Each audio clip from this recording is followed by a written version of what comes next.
The most unstoppable play in basketball right now is a Jayson Tatum and Kristaps Porzingis pick and roll, or pick and pop, whichever they decide to do. You're talking about a 6'9" point forward coming downhill at your center, and his first option is to pass it to a 7-foot unicorn that can score from all three levels. They just torched the Knicks last night, and we're going to be looking at this as well as the Jaylen Brown injury because it's going to be something to monitor for the Celtics playoff hopes. But first, a word from our sponsor. Look at these results. People are making free money betting on sports, making thousands every month. The secret? They're using OddsJam. OddsJam isn't just another betting app. It's turning the entire system in your favor. Here's how. OddsJam uses a strategy called arbitrage, finding odds differences across sportsbooks. You bet both sides, and no matter the outcome, you will profit. Here's an example. If you put $500 on Boise State to win on FanDuel and $335 on their opponent San Francisco on DraftKings, you're guaranteed to make $50, win or lose. It's that simple. With the OddsJam mobile app, you'll get real-time alerts on these opportunities every day. People are making thousands monthly. And to get started, use code BYB for 35% off and a 7-day free trial. I guarantee you'll profit during the trial, and if you don't, cancel with one click, no questions asked. Don't leave money on the table. Go to oddsjam.com, use code BYB, and start making money the smart way. Tingus Pingus loves playing in the Garden, and look at this man move, the skill set on a guy that is 7'2" with a 7'6" wingspan, but to be able to dribble, pass, and shoot and score from every level, it is ridiculous. They abused this pick and roll. The Knicks pick and roll coverage was not fantastic last night, and that showed. On the year, Porzingis is averaging 22.2 points, 6.8 rebounds, 5.2 assists, and 1.5 blocks in 29 minutes. He is nearly unstoppable in the pick and pop, and when he gets into the pick and roll or pick and pop, really any sort of action with Jayson Tatum, he transforms to another level. 49% shooting from the field, 42% from 3 on 6 attempts. He also averages 2 blocks per game per 36 minutes, and overall, per 36 minutes, he's putting up some big-time numbers. 24.4 points, 8.6 rebounds, 2.4 assists, and like we said, a couple of blocks. And he is an absolute sniper. He had a field day last night in Madison Square Garden, and I really like this action right here. First off, why is Josh Hart guarding Kristaps Porzingis? That's my first question. And then we're going to look at this follow action where Jayson Tatum's going to try to come off the screen to get Josh Hart away from Porzingis. We see as this happens, OG tries to fight through. Josh Hart goes with Tatum, which leaves Porzingis wide open, and that is a horrific idea. They were trying to stay home on Tatum, and it burnt him. And then this right here, this is a bad decision. This is a horrible idea for the Knicks. This is like your buddy going up to a 10 out of 10 at the bar when he's hammered. Nothing good can come out of it. And Porzingis drains the 3. And then he gets to play off of 2 of the best slashers in the league with Jayson Tatum and Jaylen Brown. They feed this man dimes on the 3-point line all day long. Once again, we look at the follow action, but it's a fake this time, and it just turns into Kristaps Porzingis knocking down on the 3. A great read by Jayson Tatum because OG is trying to cheat this little follow action, which we talked about earlier.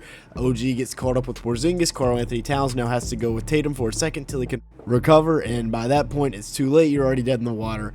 Get the ball out of the net. This is stupid. He's shooting from the top of the K in Knicks. I mean, really, what are you supposed to do?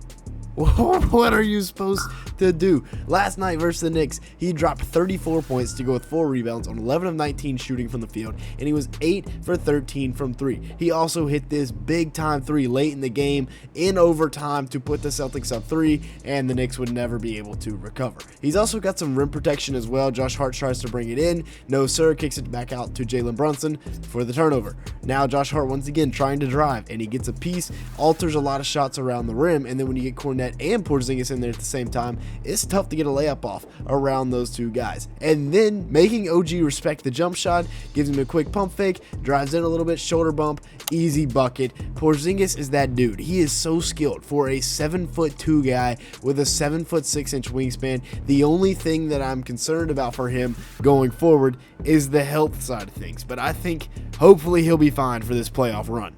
Now, if you've made it this far in the video, make sure to hit the like button, leave me a comment down below, and hit that subscribe button if you are enjoying it at any point. As you can see here, a large majority of the people that watch these videos are not subscribed to the channel. If that is you, let's go ahead and fix that right now. Also, go check out our betting channel where we have a new AI simulation where we're getting bets from, so make sure to go check that out as well. Now, let's take a look at Jayson Tatum, who was phenomenal last night. Finished with 32 points on the night to go with 7 rebounds, 5 assists in 48 minutes. Of course, it went to overtime on 11 of 22 shooting from the field, and he was just simply elite, even locking up Cat right here and getting a steal going the other way. On the year, he's averaging about 27 points, close to 9 rebounds, 6 assists, 1.1 steals in 36.5 minutes per game, and we looked at it. He has been shooting the ball very, very well. Something I am a little bit concerned at, however, is he's shooting 34% from 3 on 10.1 attempts. Last year, he shot 38% from 3, but nonetheless, he is a pure scorer, driving right down the lane. This is a little bit of a Spanish pick and roll action where Cornet sets the screen and then gets a back screen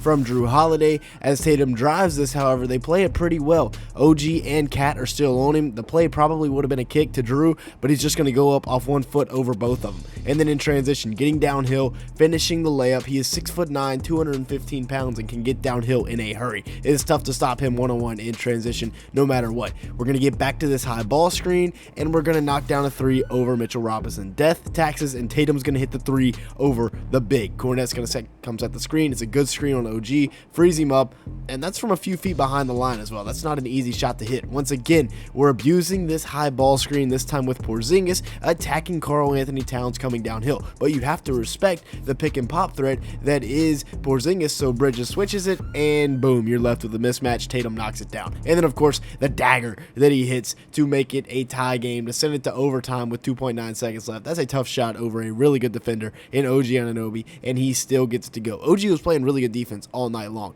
Didn't matter, though. The passing has been on another level this year as well. This year, he is averaging 6 assists compared to just 4.8 from a season ago, which is a pretty solid improvement year to year. And, of course, the pick and pop, the pick and roll with Porzingis has been booming this year. As Porzingis was able to play more games than usual, he's also become a mid-range master where he can just get down low and go ahead and go score on pretty much anybody. You can tell he is a big Kobe fan, a big MJ fan with the way that he models his post game. He's going to catch it here with Bridges on his hip, a little shoulder fake, spin right to the rim, and get it to go with the inside hand. Except the only difference is Tatum is 6'9", like we said, 215, compared to Jordan and Kobe, who are both 6'6", and that is scary because you have a 6'9" guy with Kobe and Jordan's flow. It's tough. Really, really nice half spin here into a fadeaway from behind the backboard. Gets it to go. Now, by no means am I calling Jayson Tatum MJ or Kobe, but just look at some of this, right? He has taken it and put his own spin on it. Literally, where he can get in and hit this one-legged fadeaway, a little bit of Dirk action, where he's getting in and just falling away off one leg, and it's cash. He was unstoppable last night, especially going down low, and he loves this little one-legged fadeaway. Now, a big concern for the Celtics is going to be Jaylen Brown, right?